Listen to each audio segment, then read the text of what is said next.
Jonathan Taylor was the guy you needed in fantasy football last season. By hook or by crook, is he going to find a way to be the guy you need this season? As always, we're going to bring in our favorite argumentative co-host on the program, one Mr.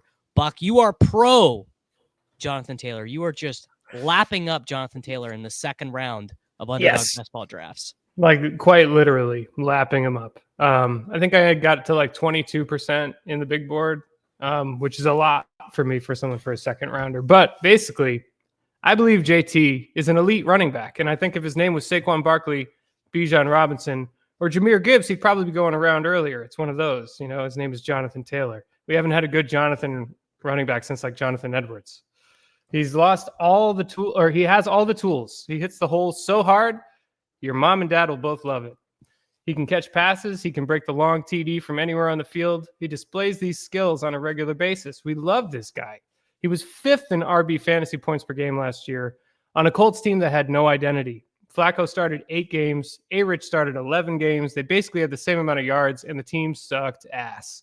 They went 8-9. They beat shitty teams to get there. He's now going as the RB8, finished as the RB5 on Underdog. He's going 19th overall. Last year, he was going 11th overall, RB4. He finished RB5 PPG with spike weeks of 26.6, 39.8, 26, and 24.5. These are his stats to close out the season. 29 attempts for 218 and 3, 32 attempts for 125 and 2, 34 attempts for 177 and 1. Honestly, I feel like I should be able to stop right there. But these games were against shitty teams, yes. They may play well against shitty teams again. And any running back who can close out the season like that does not deserve to be going near the 2-3 turn. Another thing, man.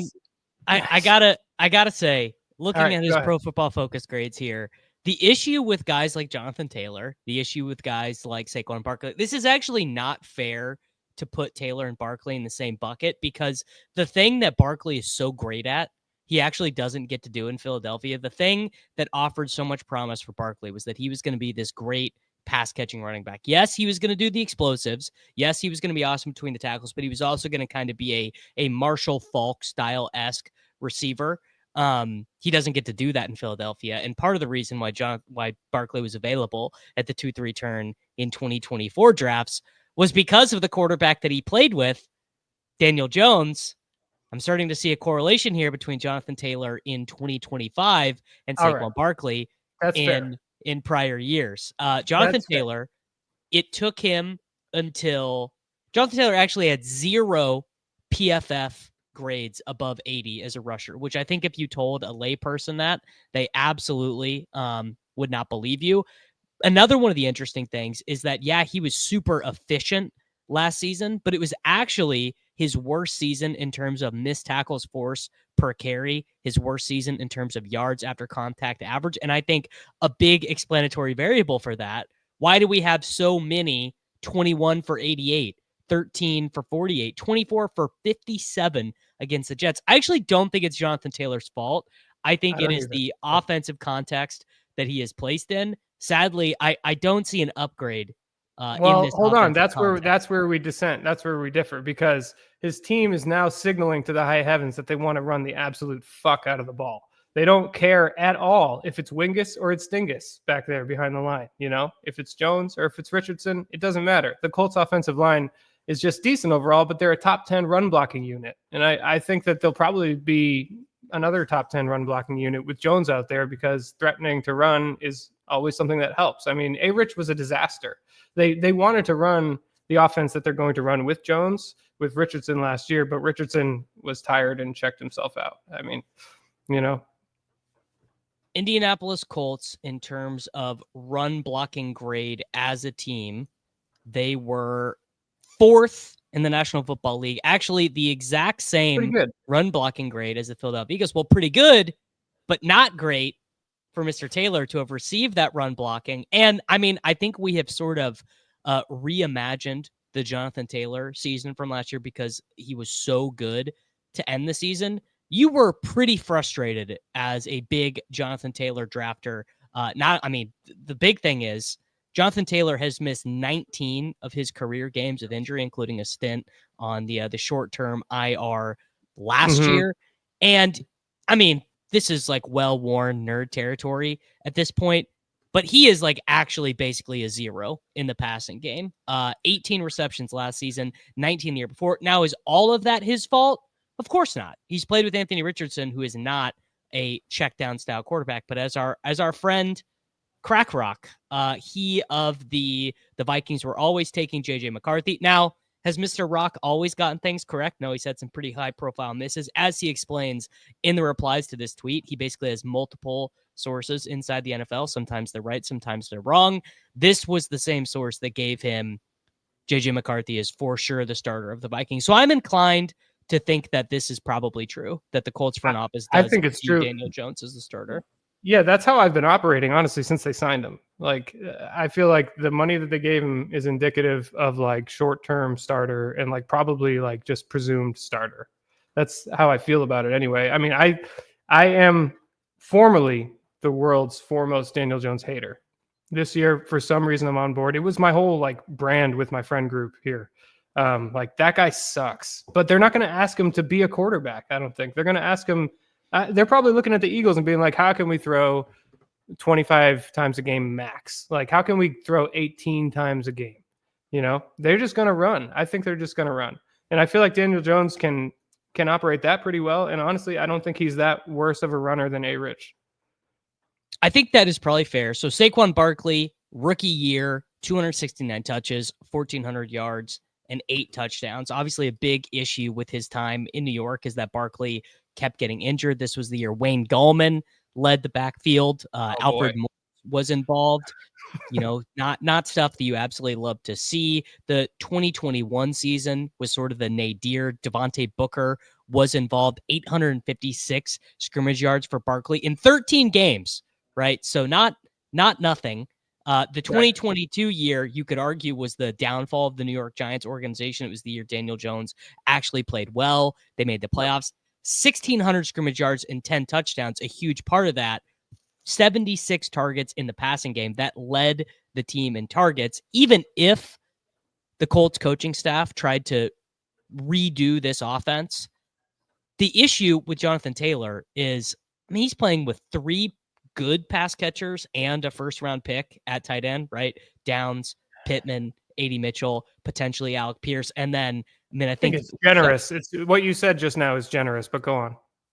Then the final season for Barkley, plays in 14 games, 1,200 scrimmage yards, 10 touchdowns. My issue is that I don't think Jonathan Taylor is a singular enough talent. Like, I think let's just look at the explosive plays from last year. 7.2% explosion rate from Barkley, 5.6 for Jonathan Taylor. 40% of Barkley's yards came on explosive runs, 35% for Taylor, which I think is right. Right. Look at the team context of these players, though. Saquon, smashed, team smashed. Derrick Henry, tons of scoring opportunities. Jahmyr Gibbs, team smashed. Jonathan Taylor, team sucked. You know? So I guess 8 minutes into the video, I should admit I am taking Jonathan Taylor. I think he's roughly fine, but the only reason I'm doing so is basically market-based reasons of just being like, I am just unwilling to run into the buzzsaw last year of all the wide receivers sucking, and the wide receivers around Taylor, you know, are not these absolutely unbelievable picks, right? It's like, yeah, let's pull it up. Higgins. Now, Bucky Irving, I think, is actually quite likely to outscore Jonathan Taylor on the season, but there's just more risk. There's just more risk in that profile, right? He was a day 3 pick. They still have Rashad White. They still have Sean Tucker. The offensive line is not as good. Something I could see happening, though, is one, the market just saying, we actually are going to make T. Higgins more expensive. T. Higgins averaged 18.5 fantasy points per game in games that he started and finished last season. That's really valuable at wide receiver. The other thing is, what happens if Tyreek is either traded to a spot we like, Tyreek is traded to the Cowboys, Tyreek is traded to the Chiefs, or we just get a quiet 4 months on Tyreek Hill. Tyreek is in camp. Tyreek isn't agitating for leaving. Tyreek feels good. The wrist feels good. The ankle feels good. He comes to camp. He's like, all right, I'm ready to work. I'm ready to win. I would say Tyreek has obviously this very wide margin of outcomes. Yeah. But if I was to pick a guy who I think is more likely to be the guy you needed on the dog app in 2025, I think it's so much more likely Tyreek at this cost is the guy you need to have. Which no one wants to put their name on that take right now. Everyone wants to be light on Tyreek Hill right now. I think what you said is fair, but JT was the RB5 in points per game last year. He's going as the RB8 now, right? Can you tell me why you think that's fair? Why I think it's fair for Jonathan Taylor to be the running back 8? After going as the 4 last year, finishing as the 5, and getting probably a better situation for him to run in. Well, I think there's just a stink on the Colts because anytime you don't know who your quarterback is and the coach is on the hot seat and the GM is on the hot seat, that just brings way more tail end range of the outcomes. He also doesn't catch any passes, and that just meaningfully impacts how you project a player. So I brought up a bunch of the most similar rushing seasons for Jonathan Taylor last season. Mm-hmm. So this is just based on rushing EP, rushing attempts, rushing touchdowns, rushing yards. Yep. A lot of the names on this list, you would think Jonathan Taylor, he was awesome. He was the guy you had to have. So all his comps are going to be these huge hits. No, it's Joe Mixon. It's Barkley's worst season. It's Brian Robinson Jr. It's Najee. It's Ramondre. It's David Montgomery. It's Lamar Miller. It's Jordan Howard. It's Josh Jacobs. It's Chris Carson. Chris Carson, a top 10 most similar season to Jonathan Taylor's 2024.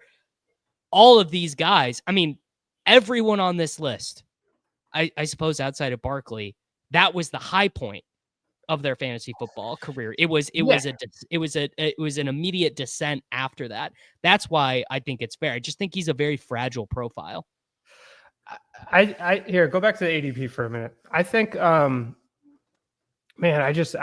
probably think he's a lot better than you think he is. I would take him over Henry, straight up. I would. I'd take him over McCaffrey, straight up, if he was there. Henry, I would do. Just literally the only reason I take Derrick Henry is respect for the market. I think Derrick Henry is probably the worst pick in the first 2 rounds. He's a running back entering his age 31 season who doesn't play. Yeah, he doesn't play more than 60% of the snaps. He also does not catch passes. Yeah. Yeah. If I'm going to be light, then you should be light. My truth serum rankings would probably have Jonathan Taylor above, but would not have him ahead of A-Chain, would not have him ahead of McCaffrey. In fact, I think the way the market is trending right now, I bet by the time we are doing these drafts on, August 15th, I think McCaffrey is going to be going where Genty goes. In fact, I think McCaffrey will probably go ahead of Ashton Genty once we get he's at camp, he's practicing every day. All that. I think there's a world CMC's getting up there. I think there's a world where they want to manage his load a little more than they have in the past, and maybe save him for if they get to the postseason and they can make a deep run. I think there's a world where you can say, okay, CMC's healthy. That does not mean 350 touches. I would buy that more if they would have taken one of these round 3 running backs. If they would have taken RJ Harvey. I think Garendo's good. I think Garendo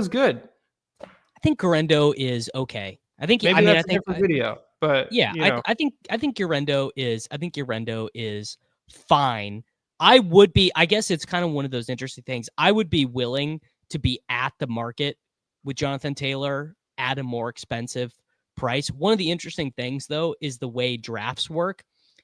If you take a wide receiver in the first 4 picks, so let's say you pass on Bijan, you pass on Gibbs, your 2v2 is actually so much better. Justin Jefferson, Jonathan Taylor is so much better of a 2v2 than Bijan Robinson and Ladd McConkey. Yes. But I do think, in fact, if I had to distill it down into one guy, I think Jonathan Taylor is a perfect encapsulation of how fantasy drafters on Underdog have changed strategy from last year to this year, of just not caring about how bad the floor is for running backs and just saying we just need running backs. And I think the same is true with Jacobs too. The floor of Jacobs is not great. The floor with Chase Brown is not great. The floor with Bucky is this dude is 187 pound early down grinder. And Rashad White is playing third downs. Like it's pretty bad there. Yeah. I think the floor on Kyron is terrifying. I think the floor I'm not on into Kyron Reese at all. is pretty terrifying. I mean, we just as a community, we are sort of descending a little bit back into like 2017. Crane and I did this analysis the other day on the stream where we looked at the 2019 ADP in Best Ball, so the first year of Best Ball Mania, and we looked at where the running back 24 was going then and where the running back 24 is going now. And I mean, the Overton window has certainly shifted away from taking running backs early. Like there used to be one pass catcher who would go in the first round. Like Jonathan Taylor is a 2017 first round pick based off what he did last season. Totally. I mean, philosophically, that was what you did back then. It was like, okay, figure out running back and then slot everything. The magic formula. You take two running backs and then then you go from there. I know. And the thing is like what the market is doing is what I did last year, which is like slightly bump running back as a position as a whole. And now that the market is doing that, I don't think it's an edge. So I'm trying to poke holes in it and really take some stands. Like I'm not taking Kyron really at all. But like if you were to really squeeze me, I would probably I would say I think Jonathan Taylor is going to finish like I would take him after CeeDee Lamb. I would take him I would take him before Puka, who just got Devontae Adams. I would take him before Nico, who I fucking love, but just got 2 second-round wide receivers, and I view their team differently. I would take him over Amon-Ra St. Brown. That's how crazy I am. I would take him over Brian Thomas, who just got Travis Hunter. I think I personally am trying to poke holes in these guys and not just saying I need elite receiver, so I take whichever one is there. I think Jonathan Taylor is better than like all the receivers in the second round and some at the back of the first. And I know that's an unpopular opinion, but that's why I'm here to share it.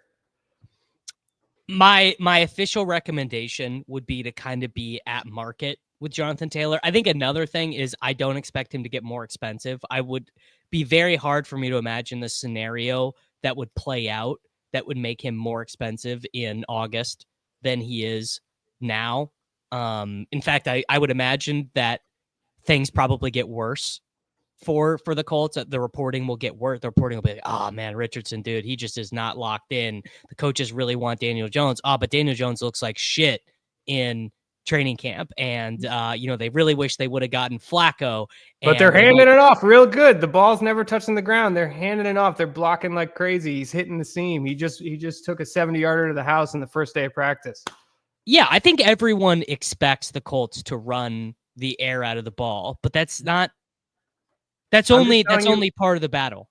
I see the clues that led me to take 15% of Saquon last year in the same spot. I'm going to do it again. It's Jonathan Taylor is going to get a lot of low value touches, and at a certain point, That's what you thought about Saquon last year. Well, and we were right. The high value touch bros literally couldn't have been more correct. It was just he stuffed us in our lockers. Saquon Barkley had his worst receiving season. Jalen Hurts scored 15 touchdowns. Barkley had he scored 9 touchdowns. It was sad too. Like sometimes they tried to give Barkley some. They tried to give him some, and he just like didn't get it. And I was like, couldn't do it. I was like, come on, man. Yeah. So so if you want to stuff a nerd in a locker, I think that is where you're at. Let me tell you about this trade I pulled off last night. I had to pull it off before I did this video because the people in this Dynasty League know that I do this now. I got JT and Darnell Mooney and the 407 in this year's draft for Nico Collins.